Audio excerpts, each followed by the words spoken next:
Kumusta na, Corina? Long time no see, ah. Hindi mo pwedeng gawin yun kay Ate Corina. Ano ka ba? Kapatid ko si Ate Corina. At ako lang ang meron siya. Be careful who you trust. Anong ibig mong sabihin? Hindi mo siya kusang pinakasalan? One wrong move and you'll fall right into her biggest trap. Ako to. The final chapter begins. Nagpakasal sila dahil lang sa will. Kaya may pag-asa ka pa. Romantic Deception. Weekdays, 3 p.m. on GTV.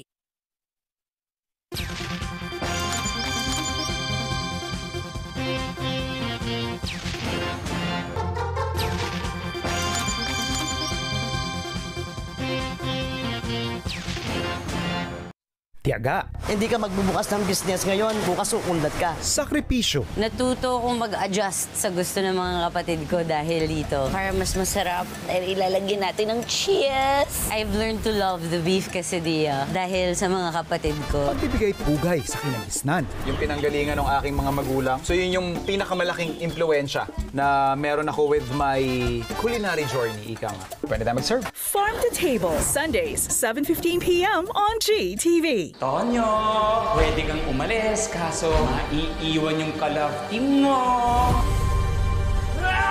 Ang kulit mo rin talaga eh. Ang hirap sa'yo, Bobby. Manhid ka. Paano gagawin mo kapag ka... Sangkang dikit, for real. Justice won't be denied. Pareho sila nagkasala, lalo-lalo na si Darby. Alam mo din yun. Hindi kasi yung alam natin, Clyde, kundi yung mapapatunayan sa court. Criminals will pay the price. Law-abiding citizen. Saturday, 6:50 p.m. on GFlix. Finally, I come for you. This is my partner, Kim. Hi. It's you again. In silence and shadow, passion rages. Oh, you've met?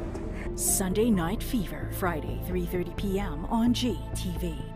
Harness your talents and let your stars shine. Sparkle Prime Kids 360-degree workshop starting this September and Sparkle Prime Acting Workshop starting this October sa GMA Network Studios. Enroll now. Contact Sparkle Workshops for more details.